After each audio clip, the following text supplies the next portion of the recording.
Hello everybody and welcome to my Halloween special. Now, it took a little while to work out what would be an appropriate video to release on this scariest of all days, and then I remembered that I still owe you the concluding episode to the McLaren saga, which began last Christmas. Now, before we get started, a couple of important pieces of housekeeping. First off, for the many people, and there are many out there, who think I'm just on some sort of random quest to bash McLaren needlessly and tirelessly, don't worry. This story does have a sort of happy ending, and that's one of the reasons that it's taken so long to deliver the final installment. I didn't want to make any more videos on this than I absolutely had to, but in part 2, there were quite a few things that hadn't actually been resolved. Unfortunately, with the way that 2020 has gone, everything took a lot longer than it really should have done, and that definitely wasn't McLaren's fault, not unless they have a sort of biolab division that I haven't heard of. Now, if you haven't seen parts 1 and 2, please do go back and rewatch those, because otherwise, most of what I've got to say today isn't really going to make all that much sense. I originally planned something very big and grand for this video, where I was going to talk about not only what had happened with James and John and their cars, but then also my sort of look at what's going to happen for the company going forwards. Well, I split that video in two, and I've already done that part looking at the company a couple of months ago. In fact, humorously, the thumbnail for that video was a shot of the beautiful MTC at Woking with a little comedy for sale sign out the front of it. And, yeah. A couple of months after that video goes out and they put the place up for sale, and that's probably my fault, according to some people. But anyway, I have prepared a script because as everything happened, I wrote it down to make sure that I could recall it with some degree of accuracy. I've tried to make it as compact as I can, but it's still not going to be the shortest of videos, so please do make yourself a cup of tea or a glass of scary orange juice or whatever it is that you drink on Halloween, and sit back, relax, and enjoy part 3, the final installment in The Truth About Buying a McLaren. Ooh.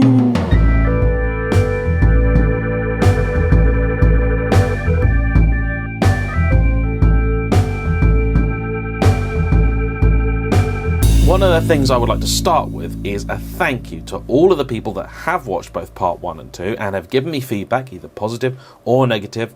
All the many owners who have come to me with their stories, again, positive or negative.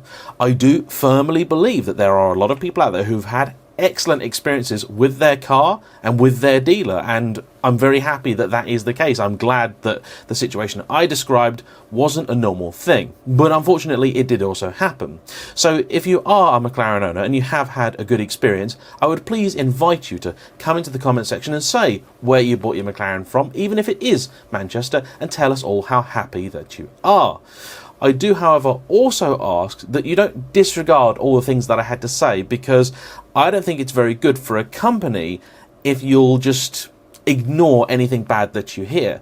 Every single car company out there makes mistakes. Believe me, I've asked them and nearly all of them will admit to it. But it's how you deal with those mistakes that is important, and that unfortunately really is where McLaren and Manchester in particular fell down. But I did promise there is a happy ending. I also do want to say that I'm really very sorry for all the people who in the last few months have unfortunately lost their job. McLaren is a company that's staffed with a lot of really dedicated, very hard-working people up against management that I don't think ever truly appreciated what they were trying to do or what they had to offer. And I really hope everybody that we've spoke to or dealt with, or even people that I don't know, that has unfortunately lost their job has been able to find gainful employment or will do so in the very near future, because there's some really amazing people that really do care about the businesses that they work for, and I think a lot of the people that lost their jobs really didn't deserve to. It's been a super tough year for everybody, and my concern always was that this would happen, although I don't think any of us quite saw all of this coming. Anyway, to bring you up to speed and to get you back to where we were. So you had two cars. You had James, the son, with his 600 LT. Now, you've seen that on the channel previously. And you had his dad, John, who had the purple or mauvine blue 720S. Now, we had been dealing with McLaren Bristol to get the car sorted because Manchester had been, generally speaking, fairly useless.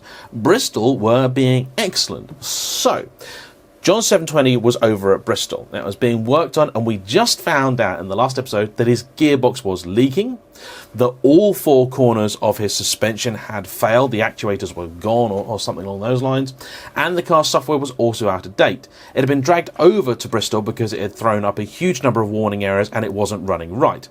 Now, it turns out that when it had last been to McLaren Manchester, they had only updated about half of the car's software. And they hadn't actually done any of it right because it was all wrong, it was all the wrong date, and it actually should have been basically up to date when the car was PDI'd. The PDI, if you're not aware, pre-delivery inspection, is what every car manufacturer will do before they sell you a car, and for a lot of dealers that's for both new and used cars. On a new car, of course, every manufacturer will set out what needs to be done during a PDI to make sure that the car is ready for a customer and, more importantly, safe for them to drive.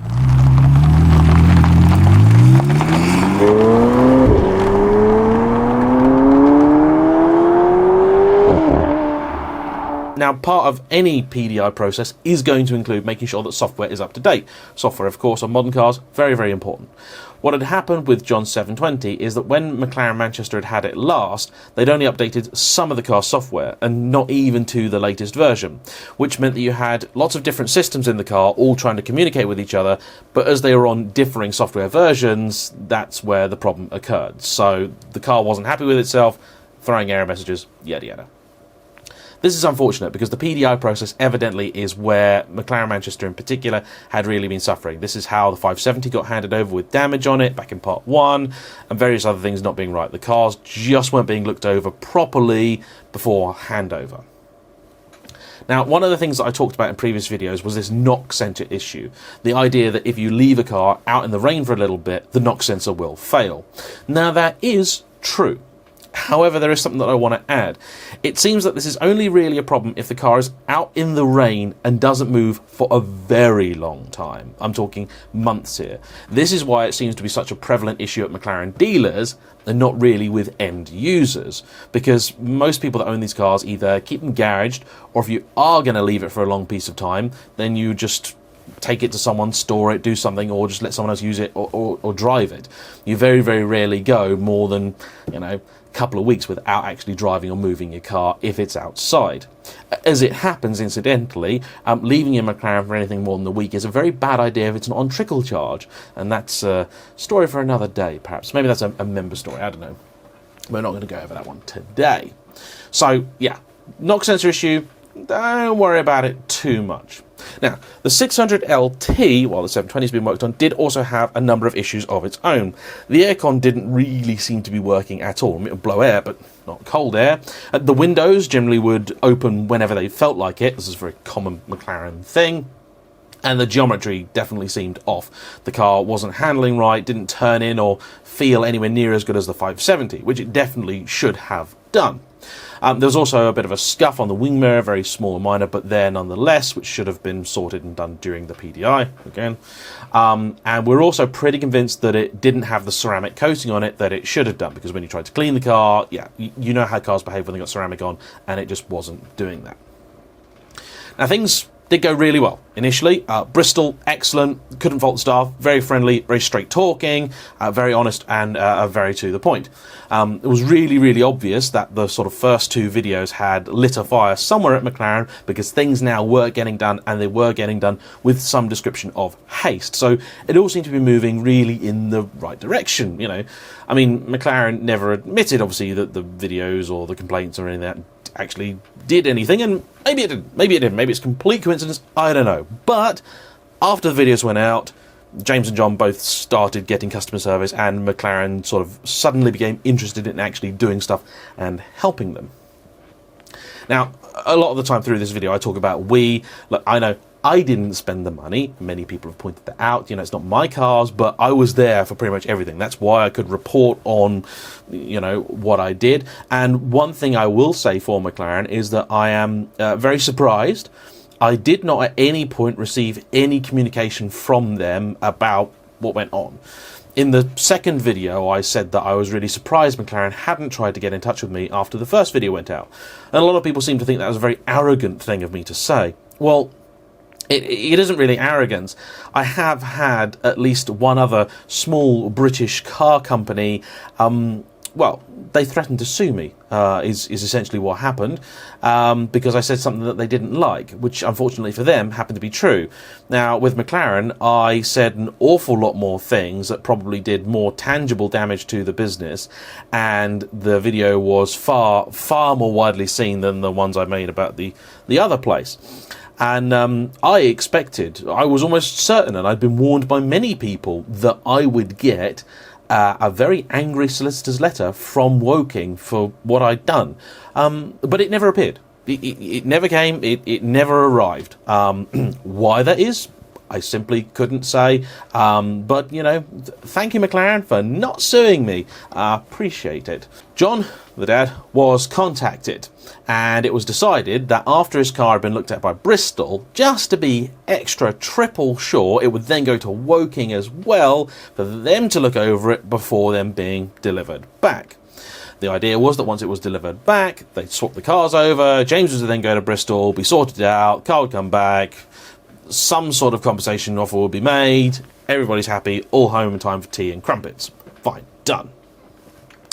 However, Bristol then called and said that they fixed the leak on the gearbox on John's car, and then it started leaking from somewhere else, so it needed a whole new gearbox. Now, ignoring for a moment the fact that a 1,500-mile, £250,000 supercar shouldn't need a new gearbox already, they sorted it.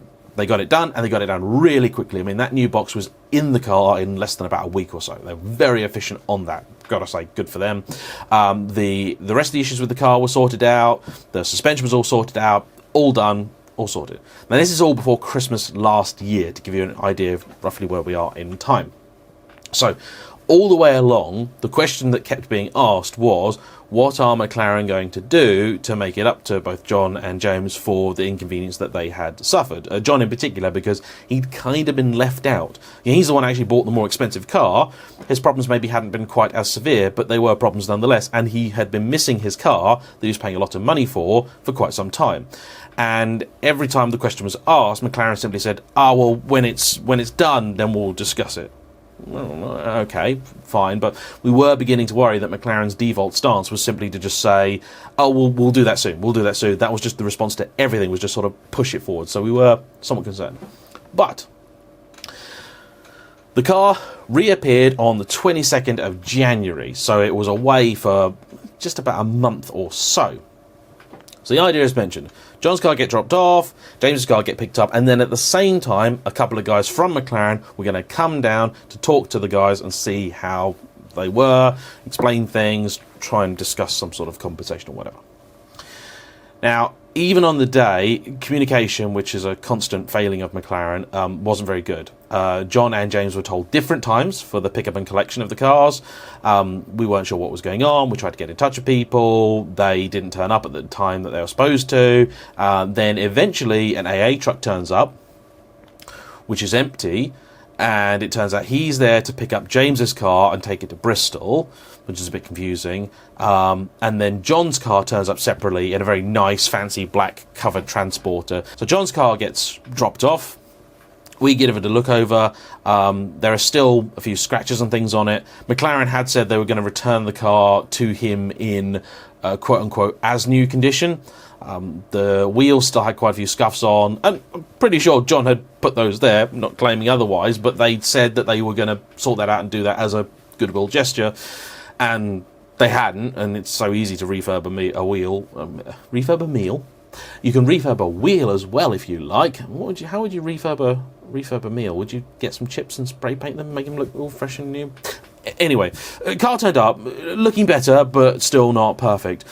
And then two gentlemen from McLaren turn up in a really scruffy old BMW 3 Series.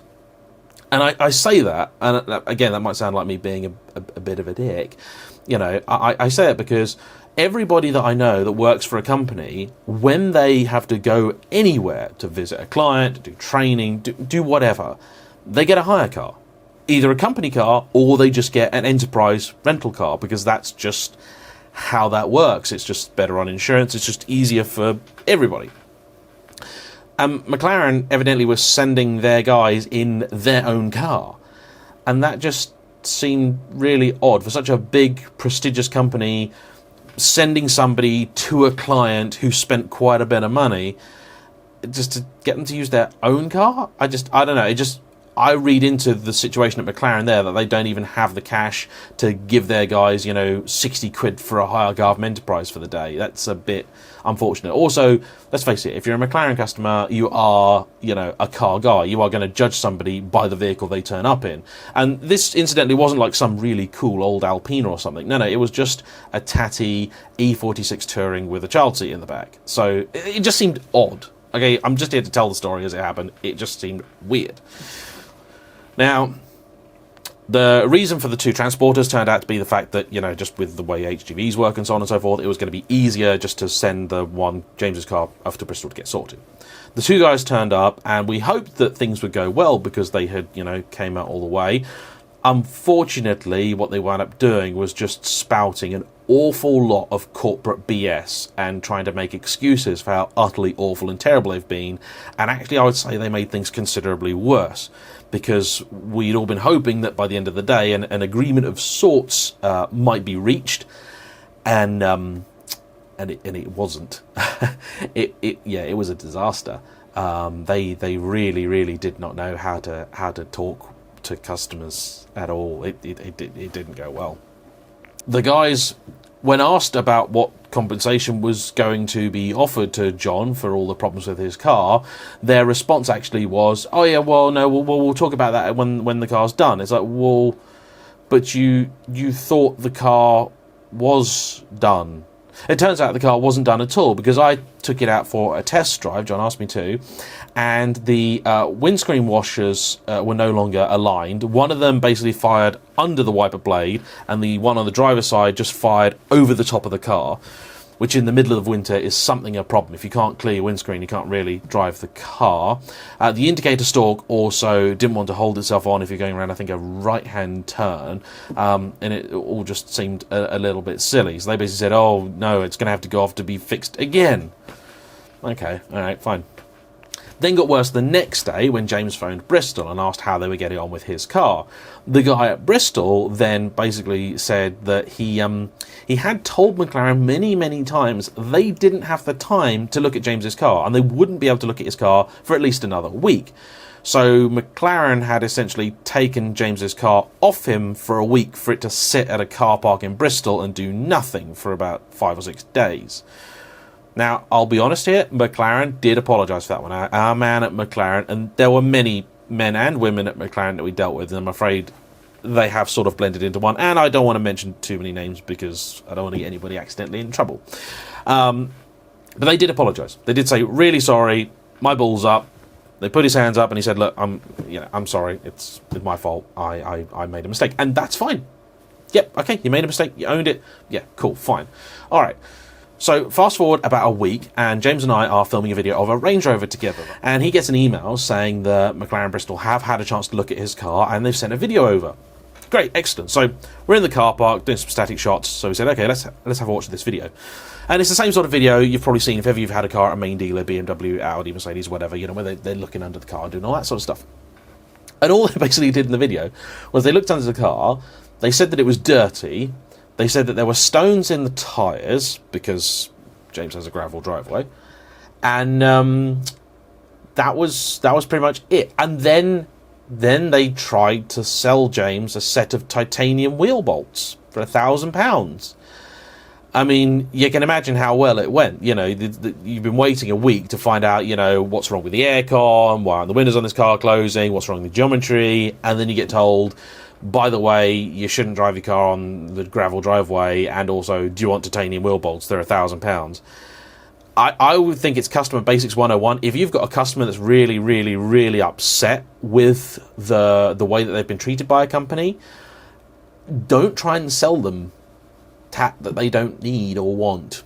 I mean, if you want to say, we've got some titanium wheel bolts and things have been really bad for you, so we're going to give them to you, that would be acceptable. But otherwise, that was not good. They hadn't actually looked at any of the big issues that the car was there to have resolved, so that wasn't very good. They hadn't really looked at many of the other issues at all. They told us that the AC was absolutely fine, which I can assure you it definitely wasn't. So we asked the question, is it actually fine and it's just completely awful, or is there something wrong with it? Can you please confirm, test another car, check and get back to us? And they said, oh yeah, no, it's fine, but we'll check anyway. Okay, all right, fine. Now, this is where things went really, really strange, because up until this point, Bristol, absolutely excellent. All of a sudden, we pretty much can't speak to them. We phone them up, the guy's never there, none of them. We leave a message, they don't respond to calls, nothing. It later transpired that essentially somebody at Woking had said something to Bristol, and I think unintentionally had really, really upset them. It wasn't anything to do with us. It was, somebody from Woking pretty much said something a bit stupid. We did later find out what it was. And this is why Bristol basically decided that they didn't want anything to do with it anymore. I would take credit for it if it was me, but it wasn't. So that was very unfortunate, and that was another sort of thing mishandled by Woking. Which then, of course, leaves us with another dilemma that obviously we don't want to deal with Manchester. Hatfield were too busy. They're technically the local dealer. We're certainly not dealing with Ascot because they're all round awful. And then Bristol were being great, but if they all of a sudden decided they don't want to speak to us, like, well, if these cars do come back and the guys are happy with them and they do want to keep them, which was always the intention, where the heck can we get them serviced? We're going to send them to Edinburgh every time they need looking at? Like, it's starting to get a little bit silly. So, yeah, that's not good. Wind the clock forward then about another fortnight. James now has been without his car for quite some time, and we tallied up that in the sort of 3 or 4 months that James had been a McLaren owner, he had been without his car for about 2 of those months. So something like half the time he'd been paying for a McLaren, he hadn't actually been able to use his car. He was, I think, understandably getting a little bit upset, and he said to McLaren quite simply, before the car comes back, I want your offer of how you're going to make it right to me. I don't think he's unreasonable in saying that, given the amount of money spent and the amount of grief caused. So McLaren said, okay, all right, give us some time, we'll come back to you with something. Fine, no rush. They come back to him, and they say, right, we've got a brilliant offer, it's fantastic, can't tell anyone about this because we've never done this before. This is a one time only, because you're a special guy. We're going to do this for you. And he's like, okay, oh, excellent, brilliant. What is it? Well, we're going to give you a free service, a month of your payments refunded, and a half-track day. As you can imagine, that's not really an excellent offer, especially when the track day is something that he'd actually been offered when he just bought the car, and the free service was something that he had got anyway, and he had been without his car for at least 2 months, so offering 1 month back doesn't even cover the loss that he suffered, let alone going anyway to making things right. He then said to McLaren, is that really your best offer? And they're like, yep, and you're damn lucky you're getting that, so you take it or you leave it. And I think at that point his feeling was basically to say, sod it, you can have the car back, I don't want it, I'm not being treated that way, and rightly so. And they said, well, if you're not happy with it, you can speak to client services or something. So we said, okay. So we phoned up client services, and he spoke to, at the time, the head of client services, who incidentally was one of the guys that had come out to speak with them a couple of months earlier, or a month earlier, or whatever. The guy was completely different. In person, he'd been a bit of a wet blanket and fairly useless, but on the phone, he was fantastic, and he was genuinely very apologetic. He seemed to have absolutely no idea of anything that had gone on since they'd come to visit. So once again, communication being something of a weak point at Woking. He was absolutely devastated to hear what had gone on. He wasn't very happy with how James had been treated, and he said that he would endeavour to try and do something a little bit better and try and get something that was, a little bit more commensurate with the hassle and trouble that had been suffered. We were also starting to worry because in this 2-week period, we'd then heard absolutely nothing about the car. Nobody had got in touch with John to arrange getting his car fixed again, and nobody had told James what was going on with his.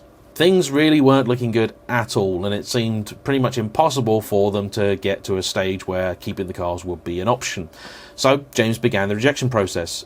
John, out of frustration at not hearing anything either for a month, decided to do the same. They just said, look, this is an untenable situation. We have cars that aren't being looked after, and we also have no one to work on them or look after them, even if everything is sorted in the short term.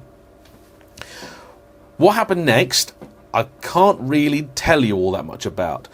Documents were signed, things were done, and both James and John were sort of made happy.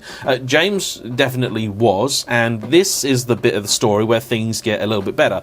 But in true movie fashion, before they get better, they do have to get just that little bit worse. Two things were agreed. Number one, James would accept the offer of compensation that McLaren made to him, of which I cannot tell you the details, but also that he would in person inspect the car to make sure it was good enough before he took it back. And all these things were going to happen roughly at the same time. Now, the car was at Bristol still, so he said, okay, he phoned me, he said, James, can you please come out and look at this car and check over it? I said, okay, fine. And he'll, get me a hotel and get me hot dinner and whatever, because, I love food.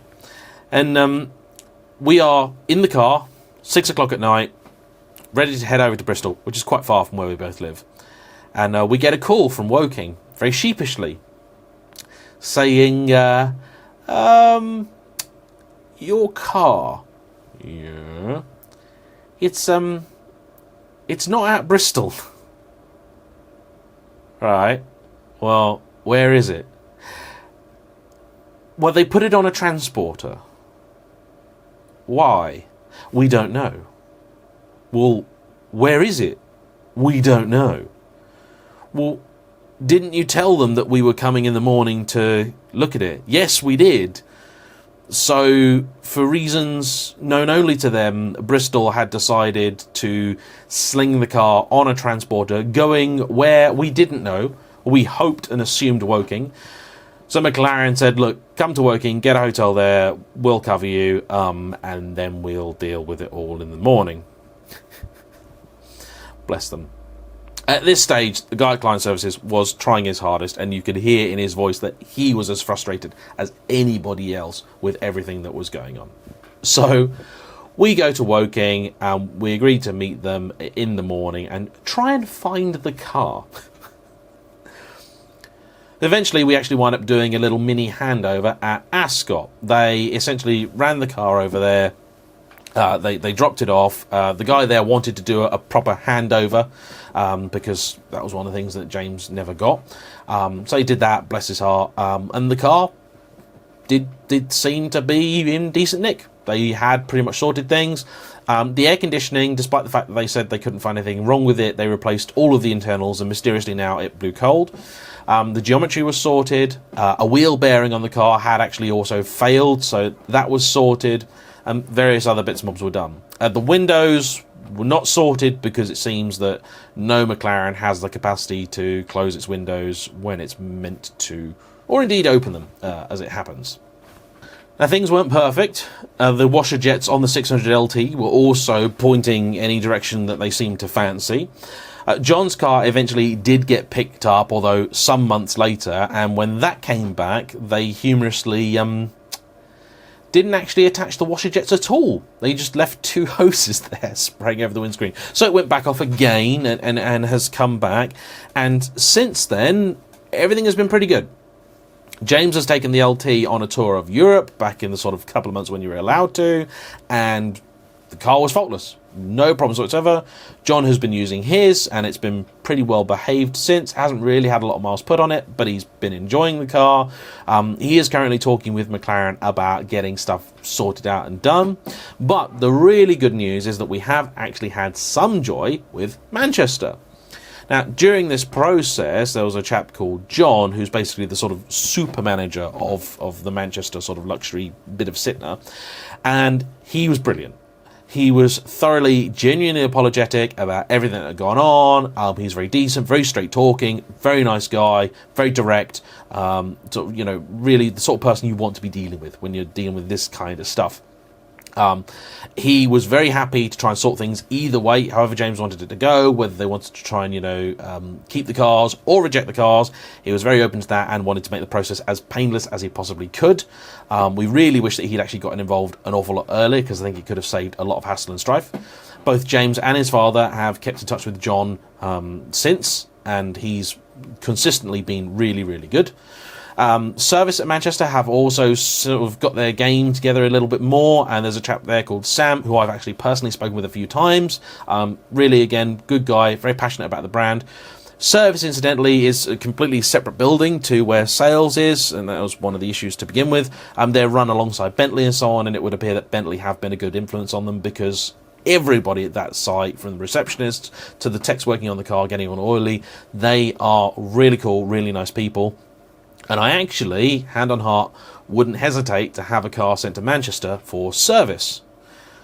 Unfortunately, I still cannot recommend that anybody buy a car from Manchester, because the same people are still there, and they would be the people that you would be, unfortunately, dealing with. There are also many, many other reasons why I wouldn't recommend that you buy a McLaren, especially a new McLaren at the minute, including ones like there are cars sat in the showroom at Manchester that were there over a year ago. So they are probably not going to have benefited from just laying dormant for that amount of time.